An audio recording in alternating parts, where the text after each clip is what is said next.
ng Diyos sa ikaliligtas ng mga tao. So, hindi po tayo dapat mahiya na gamitin po ng Panginoon. Pag po tayo ginagamit ng Diyos, inuutusan po ng Panginoon, ang tamang tugon ay salamat po sa Panginoon. Nagpapasalamat po ba kayo sa Diyos? Amen! Na kayo ay Kanyang pinili at hinirang. Amen? Sapagkat hindi po tayo karapat-dapat, tayo po ay kinahabagan lang ng Panginoon. Kaya sabi ni Timoteo, ni Pablo kay Timoteo, may nagpapasalamat sa Panginoon sapagkat ako'y kanyang hinirang at minarapat niya kanyang maging lingkod. So tayo po ay ginawa ng karapat-dapat ng ating pong Panginoon. So kung meron po kayong Bible, let's open our Bible in Ephesians chapter 4, verse 12. So our theme is Gear Up for Growth. Ano nga ba ibig sabihin ng Gear Up for Growth? Nasunod ba? Parang hindi nasunod. No? Okay. Anak, yan pa na lang. So kung hindi nasunod, sabi ng Efeso 4:11, yan. Nagyan naman po sa, pero medyo parang malago yung aking presentation. In verse 11, so Christ, Ephesians 4:11, yan. So Christ Himself gave the apostles, the prophets, the evangelists, the pastors, and teachers to equip His people for works of service, so that the body of Christ may be built up until we all reach unity in the faith and in the knowledge of the Son of God and become mature, attaining to the whole measure of the fullness of Christ. Sa Tagalog, basahin ko po, ang iba'y ginawa niyang apostol, ang iba'y propeta, ang iba'y mangangaral ng magandang balita, at ang iba naman ay pastor at guro.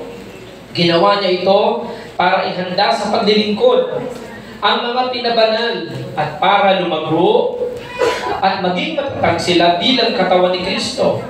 Sa ganitong paraan, maaabot natin lahat ang pagkakaisa ng pananampalataya at pagkakilala sa anak ng Diyos at ganap na lalago sa espiritual nating pamumuhay hanggang maging katulad tayo ni Kristo. Pagpalain po ng Panginoon ang pagkabasa ng kanyang mga salita. Hawakan niyo sa galitang kamay ng iyong katabi at tayo po ay sabay-sabay na manalangin. Dakilang Diyos, kami po'y lumalapit at dumudulog po sa trono ng iyong biyaya. Sapagkat ang iyong pangako, huwag kami mag-atubiling lumapit sa iyo, sapagkat doon ay kakamta namin ang iyong kagandang loob sa panahon ito'y aming kailangan. Narito po kami dumudulog, humihiling, samahan niyo po kami sa pag-aaral ng iyong mga salita. Ako po na lingkod mo, ibigyan mo ng karunungan nagmumula sa iyo, itago niyo po sa iyong likuran at kailangan ang mahayag sa aking pong buhay. Payulan mo ng banal mo langis ang aking labi at pagpalain mo ang aking mga kamay. Nang bawat lalabas sa bibig na ito, lakipan niyo po ng kapangyarihan upang magpagaling sa mga may karamdaman, magpalaya sa mga bihag, at patuloy na magpala sa bawat nangangailangan at katagpuin ang bawat isa na naririto ngayong po umaga.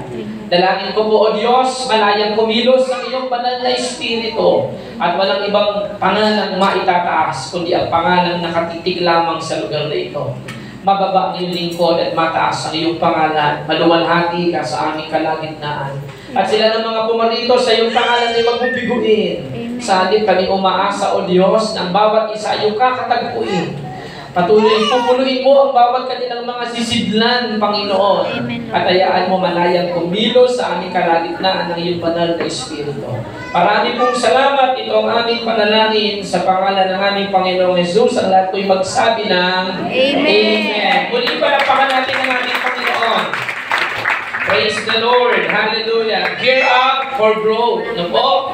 So, ano nga ba ibig sabihin ng gear up for growth? Actually, when we say gear up, that means preparation or getting ready.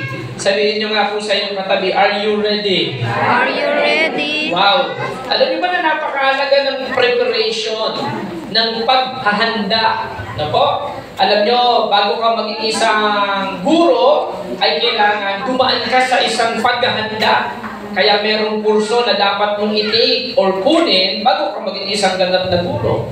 So you need to take an education course. Bago ka maging abogado, kailangan mo mag-take ng kursong political science or and then sunod niyan ay yung law. Bago ka maging doktor, it takes 10 years. Tama ba? So, lahat ng mga vokasyon, profesyon, o pangarap na gusto nating marating, napakaalaga ng paghahanda. Sabihin nyo nga po, paghahanda. Paghahanda. Tanong mo sa iyong katabi, handa ka na ba? Handa ka na ba? Opo, pakiulit yung tanong, laksan-laksan, handa ka na ba? Handa ka na ba? Kaya lamang, sa paglilingkod po sa Panginoon, merong nauso nung araw, lalo nung panahon ng 80s, 90s, ay para bagang bumili ka lang ng suka, naging pastor ka na. At isa po ako sa nakaranas noon. No? Kasi po ako po yung nagsimulang mangaral, na i-testimony ko na to sa inyo, I was only 13 years old. At naalaala ko po nung panahon na yun, ay doon pa po yung gawain ng Panginoon, doon sa medyo maliit pa po, di po ba? Isa po ako sa nakarating dito, na ako po 13 taong anyos. No, ang anak ko po ay, panganay ko ay 17. At nung ako 13 years old, naranasan ko po yun. Basta ikaw ay aktibo sa pananampalataya, basta magaling ka, no, magsalita, and then later on, tatawagin ka ng pastor. O, pero, in my case, nakita ko, hindi po pala madali ang magpastor. Hindi madali ang maglingkod sa Panginoon. Lalo na kung hindi ka handa. At marami po sumabak sa paglilingkod sa Diyos na hindi po naging handa. Ano po ang naging resulta? Later on, sila'y sumuko at tumalingkod sa Panginoon. Para ng pag-aasawa. Ang daming pumasok sa pag-aasawa na hindi po naging handa. Kaya ang bottom line ng result po, ayawan na. Hindi na masaya. Kaya marami pong mga umatras, tumalikod sa labanan dahil hindi naging handa. Kaya napakahalaga ng paghahanda.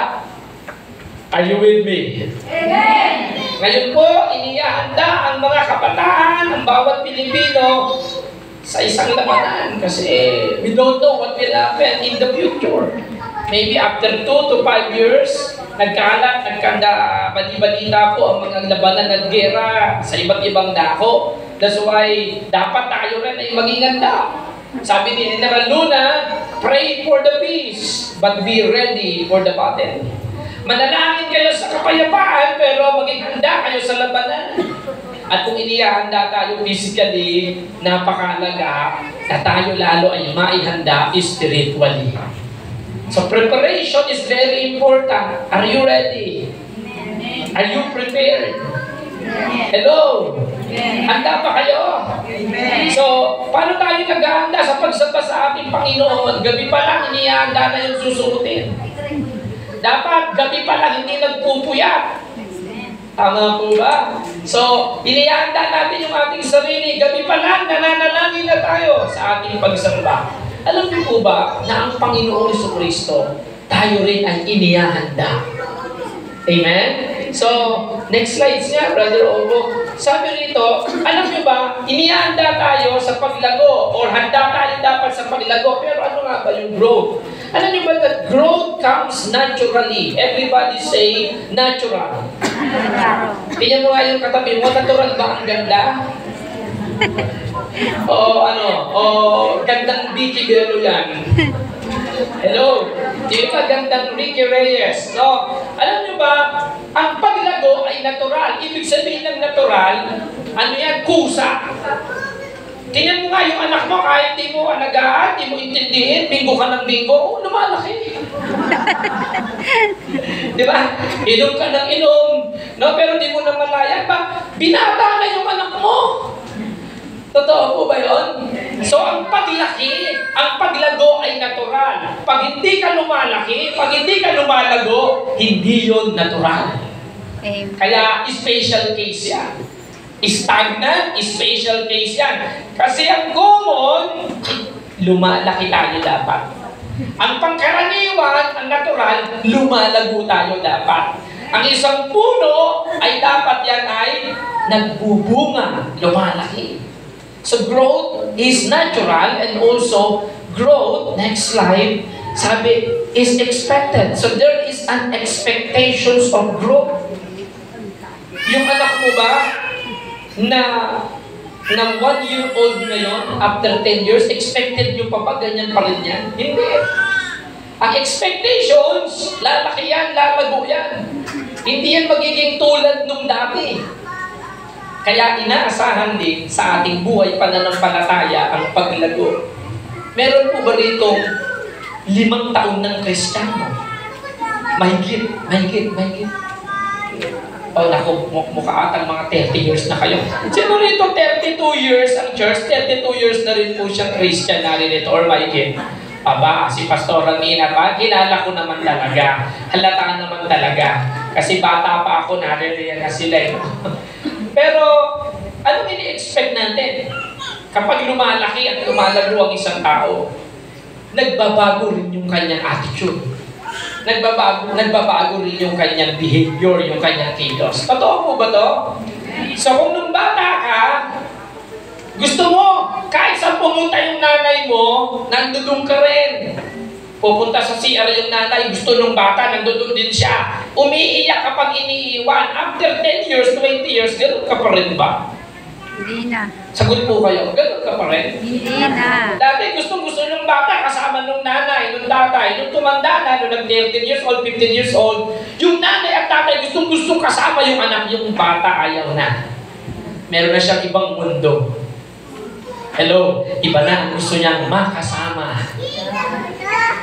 Is this true? Is that true? Yes. Do you agree? Di ba? Kaya nga habang bata pa lang po yung anak natin, enjoy natin ang company. Kasi darating ang time, ayaw na niyan. Pipilitin mo natin tayo ng simbahan, ayaw na niyan. Iba na ang gusto niyang kasama. Hindi mo na maakbayan. Kasi po, ang inaasahan natin, lalago yan at uunlad. Nung bata yan, nagtatantrums, may sulpong yan. Pero habang tumatagal, nakikita nyo nagbabago, nagbibinata na, nagdadalaga na. Dati, nanay ang nagpapasya, pati undergarment na susuotin. Pero ngayon, hindi na pwede. Siya na pumipili na gusto niyang bibilhin. Kasi, lumago. Kasi, umidad. Kasi, lumaki. So, growth are expected. Kapag ang isang tao hindi lumago, ang tawag niyan labuyo. Stagnant. Tama po ba yun? No? Sa bagay, pili ko naman, di naman ako lumaki.